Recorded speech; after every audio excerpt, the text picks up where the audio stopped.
సోనియా ఆకుల ఈ పేరుకి పెద్దగా పరిచయమే అవసరం లేదు. బికాస్ తిను కొన్ని సినిమాల్లో నటించినప్పటికీ అంత పాపులారిటీనైతే సంపాదించుకోలేదు. కానీ 'బిగ్ బాస్' సీజన్ 8లో అడుగు పెట్టిందో లేదో ఈమె పేరు మారుమోగిపోయింది. నిఖిల్ మల్యాకల్ విన్నర్ అనే విషయం మీకు తెలిసిందే.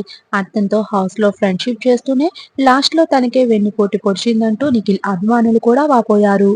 ఇక సోనియా 'బిగ్ బాస్' సీజన్ 8 నుంచి బయటకు వచ్చిన తర్వాత తను ప్రేమిస్తున్న యష్ వీరగోనిని పెళ్లి చేసుకుంది. ఆ తర్వాత వీరిద్దరూ ఒక రియాలిటీ షోలో కూడా పాల్గొనడం జరిగింది. పెళ్లి తర్వాత తన భర్తతో కలిసి హ్యాపీ లైఫ్‌ని ఎంజాయ్ చేస్తున్న సోనియాకి 'బిగ్ బాస్' సీజన్ 8లో వచ్చిన నెగటివిటీతో కొంచెం బాధపడింది. అయినప్పటికీ దానిని ఓవర్‌కమ్ చేసింది. ఇక యష్‌తో తన పెళ్లి జీవితాన్ని హ్యాపీగా సాగిస్తున్న తరుణంలో రీసెంట్‌గానే తన ఒక పండంటి బిడ్డకు జన్మనివ్వడం కూడా జరిగింది.